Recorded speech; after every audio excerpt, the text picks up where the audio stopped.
Composition du Conseil national de transition, l'IM5RFP, se démarque. L'annonce a été faite ce vendredi par le comité stratégique au siège de la CSTM.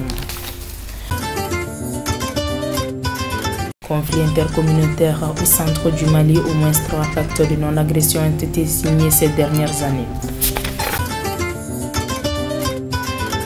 La dépouille mortelle de l'ancien président de la République, le général à la retraite Amadou Toumani Touré, est arrivée ce samedi aux environs de 5h30. Nous y reviendrons plus en détail. Mesdames et messieurs, bonsoir. Merci d'avoir choisi LTV pour vous informer. Je vous le disais, un titre longuement attendu. Les modalités de désignation et de répartition des membres du Conseil national de transition sont désormais disponibles.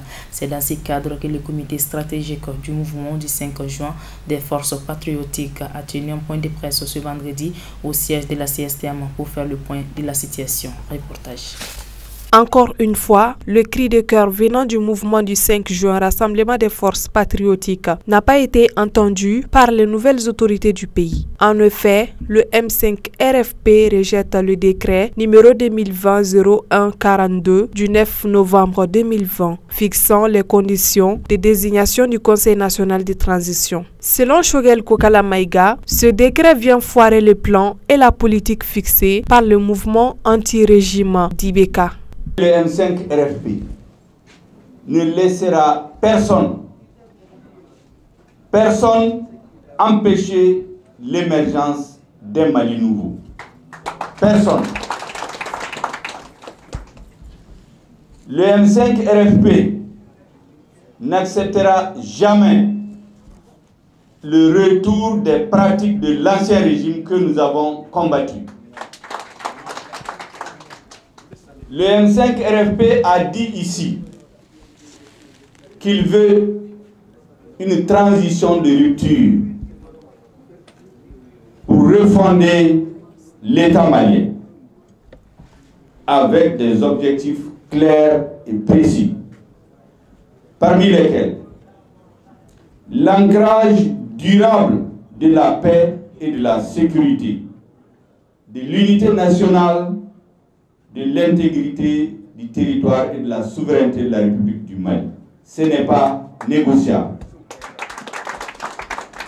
Le M5RFP a dit qu'il est important que la lutte contre la corruption soit concrète, que nous sortons des discours, que tous les rapports d'audit, passés ou présents, doivent être transmis à la justice. Que toutes les grandes structures de l'État et les institutions de la République doivent faire l'objet d'audits, ainsi que l'aliénation du patrimoine de l'État.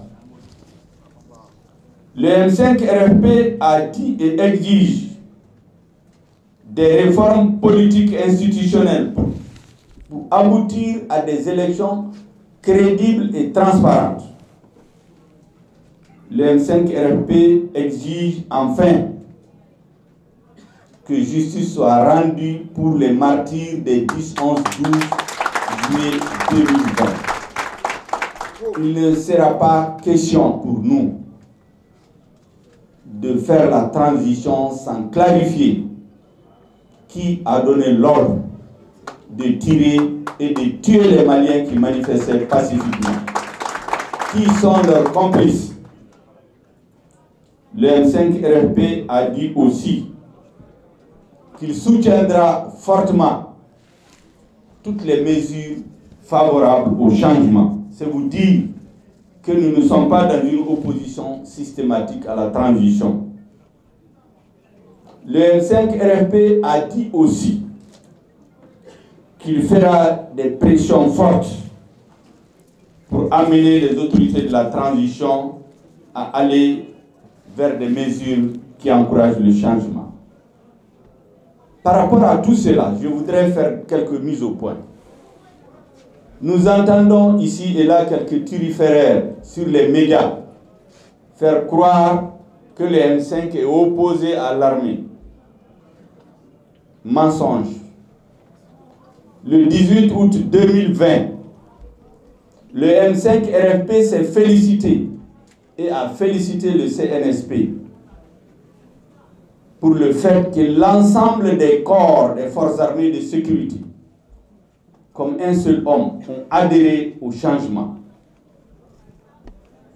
Le M5 RFP a dit aussi que c'est parce que justement la lutte du M5 RFP est partagée par l'ensemble des Maliens, y compris les forces armées de sécurité, qu'il y a eu cette adhésion massive.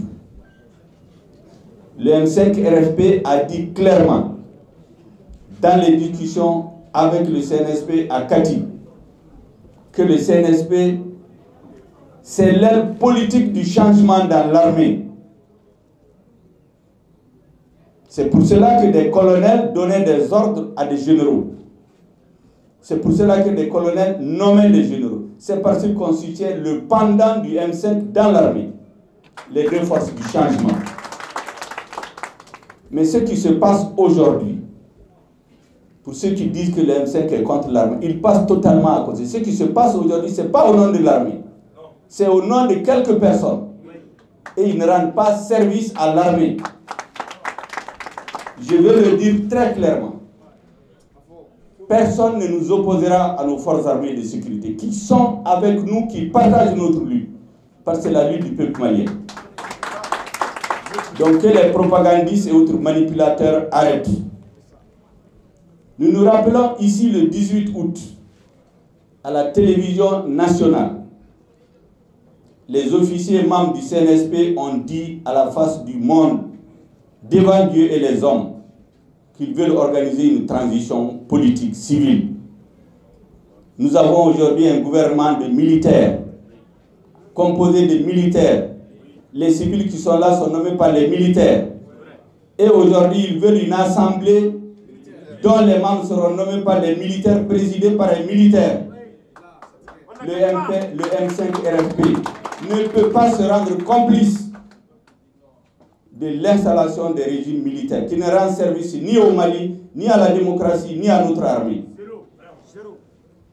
On se rappelle que le mardi 10 novembre, une lettre a été adressée aux administrations pour les informer, disons, des syndicats des administrateurs civils, pour leur indiquer les possibilités de changer le décret qui dit que dans le commandement doit être seulement nommé des administrateurs et non des hommes en tenue. Quelles que soient les raisons, la lettre a été envoyée le 10 novembre. Le décret n'a pas été abrogé. Il aurait fallu finir cette procédure. Mais déjà, le 11 novembre, on a procédé à des nominations des militaires à la place des administrateurs civils. Nous ne pouvons pas accepter des violations de la loi en faisant croire que c'est pour favoriser l'armée. Des pratiques pareilles ne rendent pas service à l'armée, ne rendent pas service à notre peuple. S'il y a des motifs de faire ces changements, il faut l'expliquer au peuple malien, changer le décret et faire des nominations. Mais on ne peut pas de façon cavalière installer le président de la transition, installer le gouvernement, installer maintenant l'Assemblée. Amadoune Amion Guindo, secrétaire général de la Confédération syndicale des travailleurs du Mali, pour sa part, a souligné que toute initiative pour un Mali nouveau a été un échec total. On a entendu parler de ces documents-là, ces décrets qui circulent sur les réseaux sociaux, dans lesquels il est cité centrale syndicale.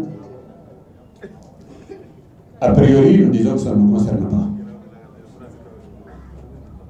Tant que c'est dans les réseaux sociaux, que par les réseaux sociaux, qu'on doit saisir des partenaires pour leur dire ceci ou cela, nous estimons que c'est vraiment des dires des rues, des expressions de la rue. Nous ne répondons pas à ceci. Nous avons lu comme tout le monde, nous avons dit que nous ne sommes pas saisis. C'est-à-dire qu'on n'est pas concerné. Et si on n'est pas concerné, on ne répond pas à cela. C'est-à-dire que quelque part, je pense que ceux-là qui ont procédé de cette manière, bon, c'est moins que d'être amateur.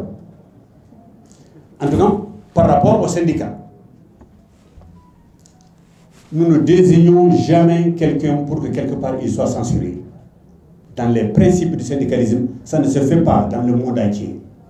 Nous ne pouvons pas nous choisir les gens et dire qu'un autre va donner son avis là-dessus. Il n'en est pas question. Quand nous décidons, c'est retenu. L'État malien, le patronat malien et les centrales syndicales maliennes sont membres de l'Organisation internationale du travail. Quand je parlais tantôt d'amateurs, c'est parce que quelque part, ils n'ont pas révisé les conventions ratifiées. Sinon, ils n'allaient jamais procéder comme ça. Nous pouvons aujourd'hui porter plainte contre ce gouvernement pour nous avoir demandé de choisir d'eux et pour qu'eux, ils censurent. Ça veut dire tout pardon quoi. Et c'est très grave. Alors nous disons, quelque part, que nous ignorons ce qui circule sur les réseaux sociaux, nous ne sommes pas appelés et nous ne répondons pas. À partir de leurs 48 heures, ils vont constater que la CSM n'est pas là-bas, c'est terminé. Nous avons pris des dispositions pour informer tous nos syndicats et toutes nos fédérations et nos coordinations locales et régionales. Ce ne sont pas des pratiques. Donc encore une fois, nous avons foi en cette lutte et nous sommes certains que ce changement parviendra. Notons que le M5-RFP prévoit des actions plus fortes dans les jours à venir pour se faire entendre. Toujours dans les mêmes cadres, une déclaration a été faite par le M5-RFP qui se disent n'être associés ni de près ni de loin à cette décision des autorités de la transition malienne, une transition que le M5-RFP qualifie de la gestion d'un clan. Déclaration du M5-RFP sur la mise en place du Conseil national de transition CNT. Le M5-RFP, sans étonnement et sans surprise, a appris par les réseaux sociaux, avant d'en avoir confirmation dans le journal officiel du mardi 10 novembre 2020, l'adoption de 2 décrets fixant respectivement les modalités de désignation des membres du Conseil national de transition CNT et la clé de répartition du dit organe. C'est dire que le M5-RFP n'a pas été officiellement saisi de cette question vitale pour la bonne marche de la transition. À l'examen, les 2 décrets sont purement et simplement inacceptables pour le peuple malien pour diverses raisons, dont, premièrement, les très nombreuses irrégularités aussi bien dans la forme que dans le fond des 2 textes. Le M5-RFP, profondément attaché à l'état de droit, ne saurait cautionner aucune violation des textes fondamentaux, en l'occurrence la Constitution et la Charte de la transition. Le délai de 48 heures imparti aux candidats pour déposer leur dossier procède d'une méconnaissance totale des réalités du Mali. Que feront en effet les candidats dont les casiers judiciaires doivent être délivrés dans des localités éloignées de Bamako ou situées en zone d'insécurité pour obtenir ces documents sans lesquels leurs dossiers, forcément incomplets, seront rejetés? Ce court délai procède aussi d'une volonté de favoriser la fraude et le favoritisme. Le M5-RFP dispose en effet d'éléments probants, de témoignages sur ce qui apparaît comme des délits d'initiés. Ceux dont la présence est souhaitée au CNT ont déjà été invités depuis plusieurs jours de se procurer le fameux sésame. Il est inadmissible que le vice-président de la transition, encore président du CNP, non encore dissous, dispose d'un pouvoir de censeur pour choisir les bons et mauvais candidats en lieu et place des entités concernées. De quelle connaissance des candidats, de quel droit ou encore de quelle légitimité disposerait-il pour s'octroyer une telle prérogative dont le but inavoué est d'amener les seuls amis, parents et affidés au CNT? Ces manœuvres sur la mise en place du CNT ont fait tomber les masques et dévoiler la nature purement militaire de la transition avec un habillage civil qui ne trompe plus personne, ni au Mali, ni parmi les observateurs internationaux. Il appartient dès lors au peuple malien de se mettre debout, de dénoncer la restauration en cours, de se battre contre le maintien du régime de IBK sans IBK et de refuser la manipulation et la forfaiture en cours. En conséquence, le M5-RFP lance un appel à toutes les forces patriotiques, politiques et sociales pour se concerter, rentrer en résistance et faire face pour sauver la démocratie et la République afin de réaliser le changement. En conséquence, le M5-RFP lance un appel à toutes les forces patriotiques, politiques et sociales pour se concerter, rentrer en résistance et faire face pour sauver la démocratie et la République afin de réaliser le changement pour lequel des millions de Maliens se sont battus et dont certains ont consenti le sacrifice suprême. Le M5-RFP, qui refuse de servir de faire valoir à un régime militaire déguisé, a unanimement décidé de ne pas participer au Conseil national de transition, CNT, dans le format proposé. Par conséquent, le M5-RFP dénie à quiconque d'y participer en son nom et met en garde les autorités de la transition contre toute manipulation visant à associer son nom à cette mascarade. Bamako, le 11 novembre 2020, pour le M5-RFP. En 2018, des pactes ont été signés entre leaders Peul et Dogon, ressortissants de Bankassa et Koro dans la région de Mopti. À Nyono, un pacte de non-agression a été signé entre les chasseurs d'Onso et les représentants de la communauté Peul du cercle. Selon Marcel Nguengere, de Dana Ambassago, quoi qu'on fasse, tout finira autour de la table. Ces problèmes qui sont créés et qui sont exploités politiquement par d'autres personnes, même si quelque part aussi nous savons qu'il y a des personnes étrangères qui aussi ont leur part dans cette crise. Tout passe par des acteurs qui sont ici chez nous, que nous avons dénoncé toujours. Il suffit seulement de mettre la main sur un certain nombre d'entre eux. Si c'est une question de preuve, il y en a. Si c'est une question de preuve, il y en a. À travers certaines de leurs déclarations passées, à travers certains des terroristes ou djihadistes qui ont été pris sur le terrain, à travers leurs témoignages, à travers des coups de fil qui se sont passés entre eux, à travers des écrits, il y a beaucoup de preuves qui existent. Donc, il ne faut pas seulement aller voir le procureur pour attraper des gens par-ci par-là. Non, non, non. Les plus dangereux sont ceux-là qui soutiennent nos gens qui sont en train de terroriser nos peuples, nos populations dans la brousse. Nos militaires meurent parce qu'ils sont trahis.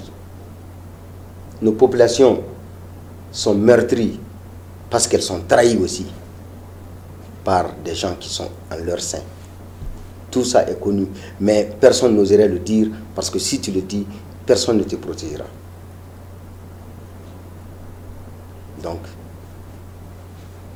je pense qu'il faut mettre en place un système beaucoup plus dynamique et beaucoup plus performant. Des gens qui connaissent le terrain. Des gens qui peuvent rapprocher les uns et les autres qui sont sur le terrain. Des gens qui peuvent parler franc et des gens qui peuvent aller partout grâce à une médiation locale. Ceux qui ont les milliards pour faire ça là, personne d'entre eux n'est parti là-bas. Avec 0 franc, nous sommes en train d'arriver à faire ça. Aujourd'hui, je peux citer plus de 100 villages dans lesquels Peul et Dogon cohabitent. Même si on pense que c'est éphémère, c'est quand même un signe de paix. Maintenant, aux autorités de savoir matérialiser le reste. Nous avons fait ce qu'on peut faire. Maintenant, à notre État de nous rassurer pour la suite, la continuité. Et aujourd'hui, Dieu merci, nos militaires sont sur le terrain, dans la zone où je vous parle, à partir de Bankas, en descendant vers la forêt de Baye, de la forêt de Samori, descendre jusqu'au Burkina Faso, il y a un large ratissage qui passe.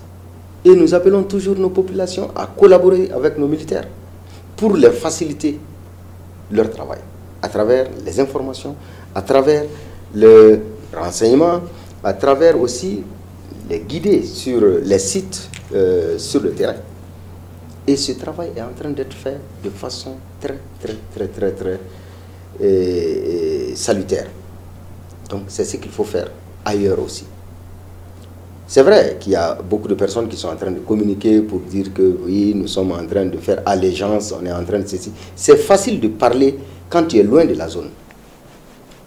Mais si tu es dans la zone là, parfois il vaut mieux l'allégeance à être, à mourir asphyxié chez toi-même. Et quel type d'allégeance? Il n'y a jamais eu d'allégeance. C'est juste la lueur d'une paix qui va venir. Il faut pouvoir l'entretenir. Il faut pouvoir garder cette lueur, cette petite lumière allumée. Et on verra. Si chacun fait le même cas, nous allons sortir de tout ça. Dans une guerre, personne ne gagne. C'est toujours ce que je dis à tous ceux qui m'écoutaient et qui m'écoutent toujours. Personne ne sort gagnant d'une guerre.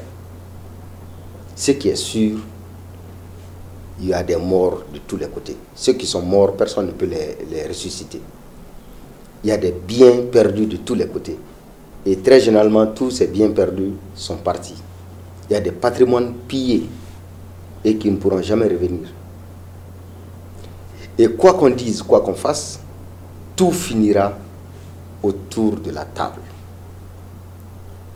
Vous allez faire 1000 ans en train de vous tuer, vous serez obligé un jour de venir vous asseoir face à face pour se dire si je savais. Dans le même ordre d'idées, le président de Taptal Poulakou appelle tous les Maliens à la paix et à la cohésion sociale. Il est au micro de nos reporters.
Page noire pour boucler cette édition. Décédé le mardi 10 novembre 2020 en Turquie, la dépouille de l'ancien président de la République, Amadou Toumani Touré, a regagné Bamako tout ce samedi matin à l'aéroport international Modibo Keïta de Sénou.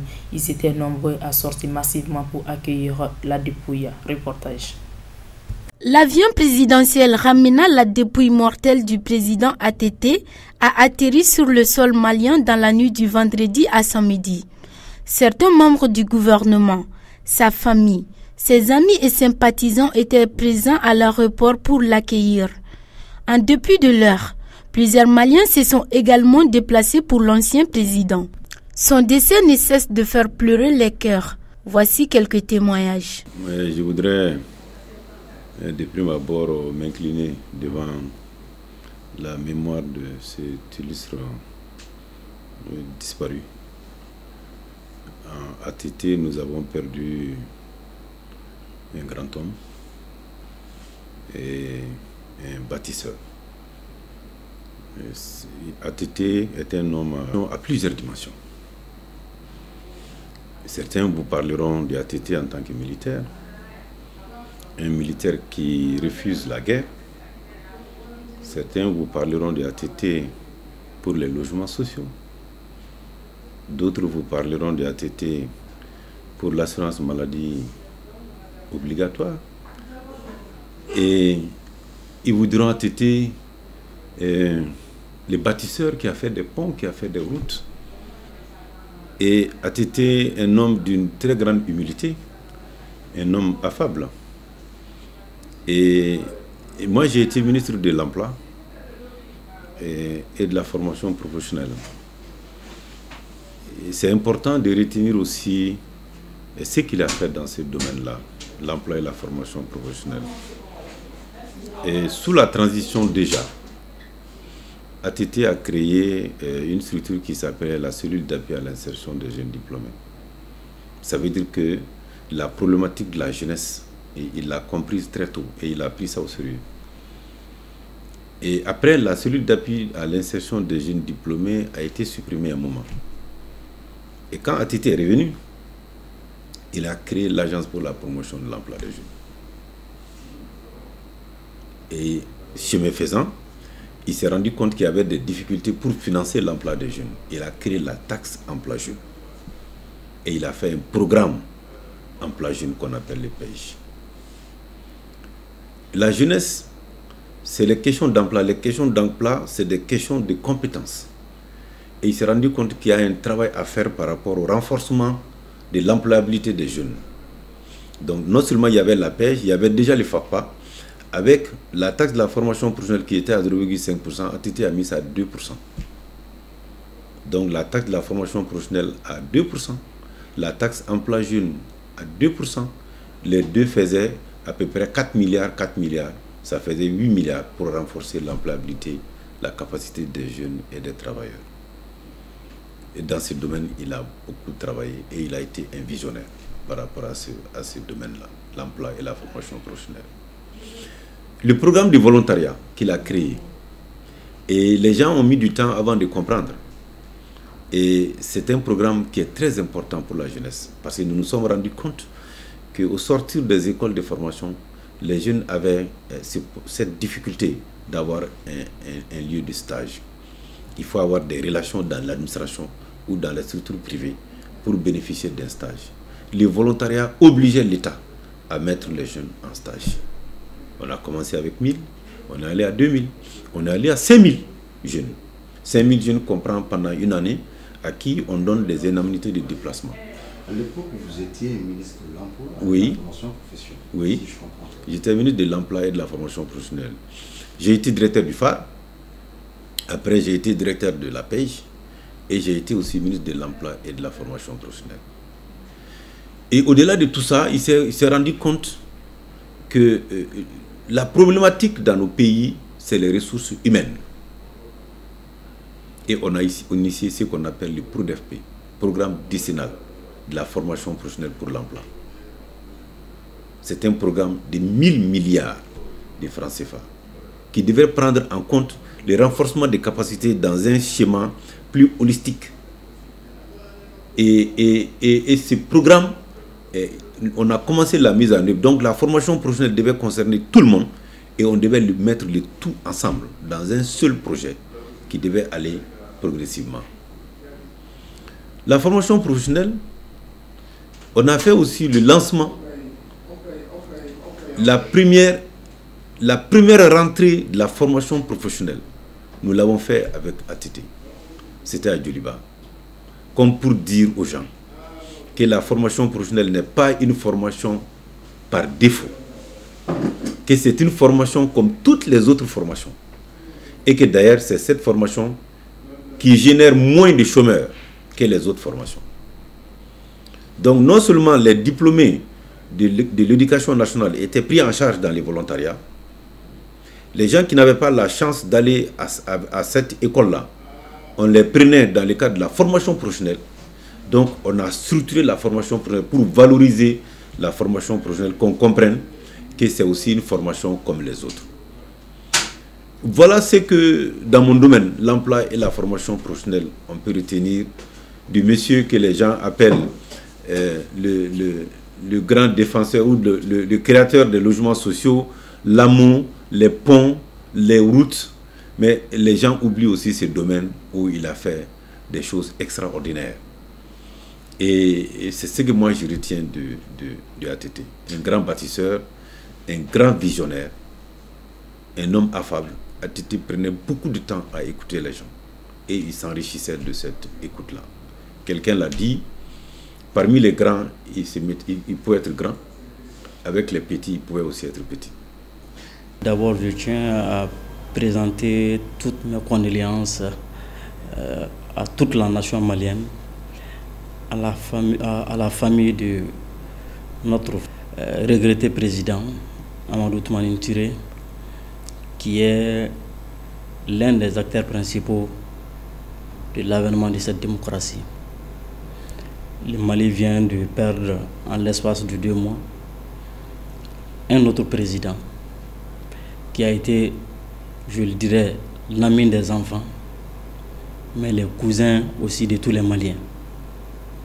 Le Mali perd un grand homme qui, personnellement, j'avais connu lors d'une de ses visites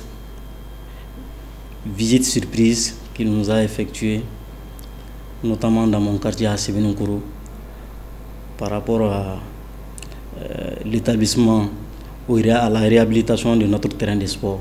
Personnellement, il était venu ce jour-là. On était face à face, on a discuté, pas en tant que président, mais en tant qu'ami des jeunes, ami des enfants.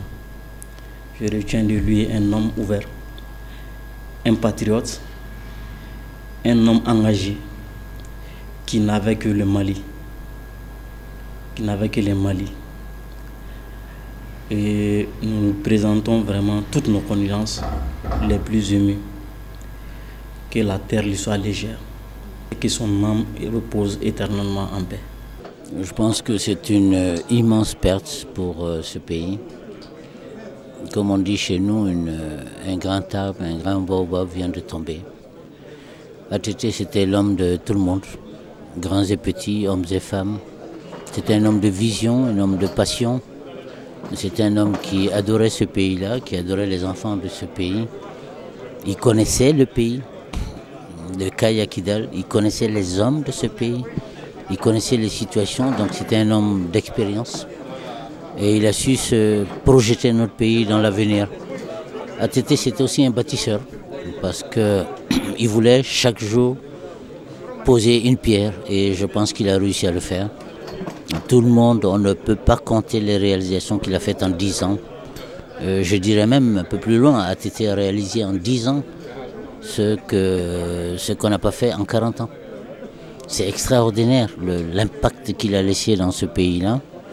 Et en plus de tout le comportement qu'il avait vis-à-vis des uns des autres, et cet encouragement qu'il avait vis-à-vis des uns des autres, et cette facilité relationnelle qu'il avait, aussi bien à l'intérieur du Mali qu'à l'extérieur. Je pense qu'un président n'a jamais été aussi bien accueilli au Mali qu'à l'extérieur.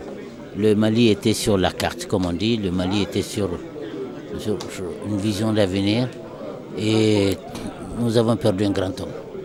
Nous avons perdu un grand homme.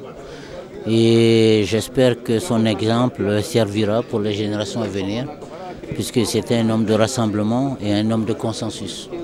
Il a toujours pensé, dans sa philosophie politique profonde, qu'il fallait unir le Mali au-delà des idéologies, au-delà des chapelles, et que ce n'est que la main, dans l'union des cœurs et des esprits, qu'on pourra bâtir un Mali nouveau.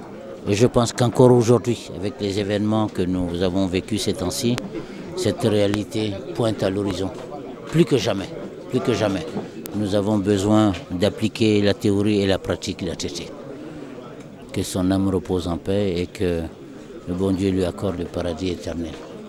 Nous présentons nous-mêmes nos condoléances à toute la famille, à tous les amis d'ATT, d'ici et d'ailleurs, et Dieu seul sait qu'ils sont nombreux. Et ils avaient de bonnes raisons d'être nombreux. Vive ATT. Pour rappel, l'ex-président ATT a quitté le Mali dans l'espoir d'aller réaliser ses contrôles de santé en Turquie. Malheureusement, le général n'est plus revenu. L'enterrement est prévu pour ce mardi 17 novembre 2020. Repose en paix, général. Ainsi prend donc fin ce journal d'information. Merci de l'avoir suivi et bonne suite à des programmes sur la Liberté Télévision.